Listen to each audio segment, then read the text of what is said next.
Vous faites partie des avocats des victimes de l'ancien président tchadien Hissène Habré, qui a été jugé ici à Dakar par les chambres africaines extraordinaires, et il a été condamné. Et les victimes, ces victimes sont censées être indemnisées après ce procès, mais jusqu'à ce jour, cette indemnisation n'est pas encore survenue.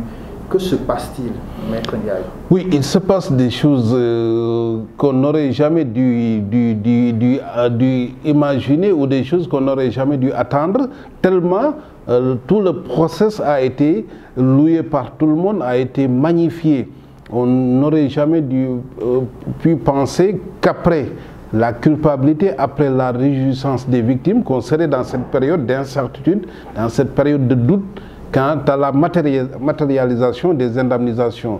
D'autant plus que la communauté internationale s'était mobilisée, non seulement pour la tenue du procès, mais pour que le fonds d'indemnisation puisse être alimenté à la suite d'une décision de condamnation, puisque nous savions que c'est vrai, ce qui est important pour la victime, c'est la reconnaissance de sa qualité de victime.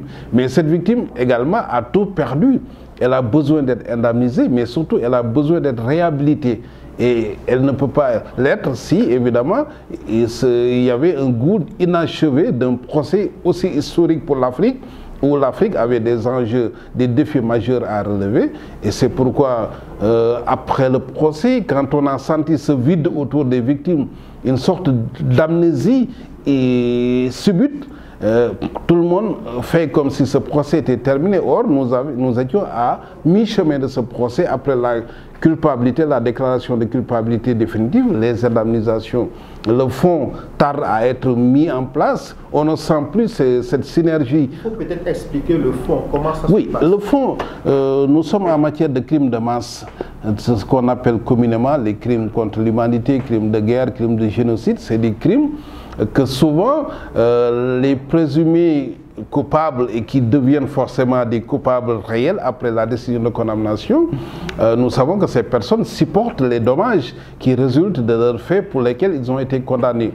Et quand la victime reçoit des allocations de dommages et intérêts, en principe en droit pénal, ce sont les personnes coupables qui doivent s'acquitter de ces indemnisations. Mais les dommages sont tellement énormes, les victimes sont tellement nombreuses en matière de crimes internationaux qu'on pense qu'il faut instituer un fonds qui puisse suppléer à l'insolvabilité des personnes qui seraient condamnées. Et c'est dans ce cadre que généralement dans les tribunaux ad hoc ou même la Cour pénale internationale, il est institué un fonds d'indemnisation qui est alimenté par la communauté internationale, les bonnes volontés, de manière à pouvoir prendre en charge les importantes indemnisations qui sont souvent allouées par les tribunaux internationaux. Et dans le cas d'espèce, effectivement, le statut des chambres africaines a prévu un fonds d'indemnisation qui serait alimenté aussi bien par l'Union africaine, un certain nombre de pays qui sont impliqués dans ce procès, mais également la communauté internationale. Mais la communauté internationale, ou même tout citoyen ou institution publique, peut à tout moment verser une contribution personnelle, que ça soit modique, que ça soit importante. L'essentiel, c'est le symbole pour montrer que tout le monde adhère à ce processus de justice pénale internationale. Qu'est-ce qui se pose, Maître Ndiaye, à la mise en place de ce fonds à ce jour? Oui, je crois qu'après le procès, il s'est passé beaucoup de choses. Et notamment en termes de collaboration ou de rapport sur le plan international entre les pays qui étaient plus ou moins concernés, notamment le Sénégal et le Tchad, mais ensuite l'Union africaine et ces pays.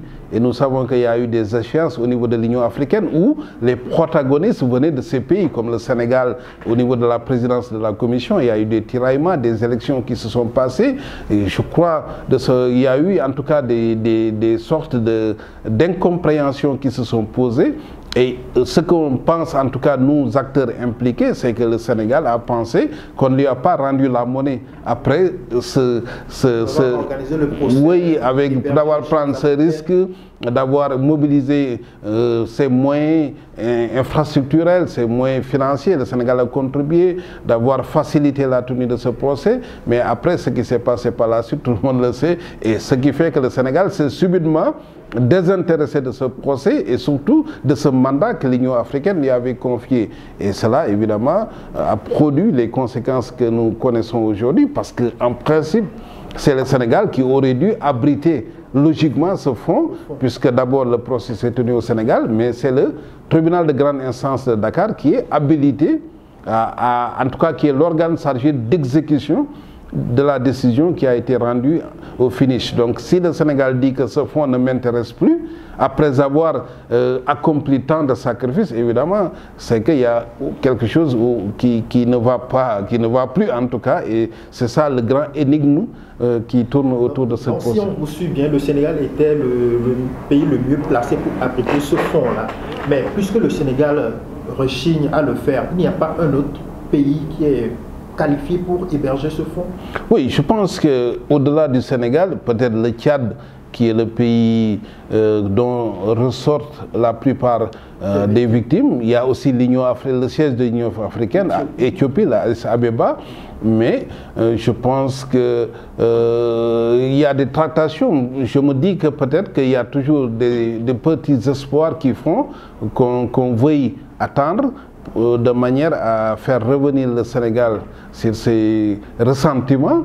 Peut-être on espère qu'il reviendra à de meilleurs sentiments, mais autrement, je pense qu'on sera obligé à un certain moment de trancher, de dire que finalement le fonds sera abrité par tel pays. Je pense que les victimes ne peuvent plus attendre. Déjà, on enregistre chaque mois, chaque semaine, chaque jour, des décès qui interviennent. Et c'est désolant de voir des personnes qui étaient tout près du but disparaître comme ça, comme Icar, et que ces personnes ne voient pas le jour venir, le jour où, évidemment, se matérialiseraient ces indemnisations. Je pense que l'Union africaine a une très grande responsabilité, et c'est pourquoi nous ne cessons d'alerter d'ailleurs sur cette situation qui est incommodante pour tout le monde.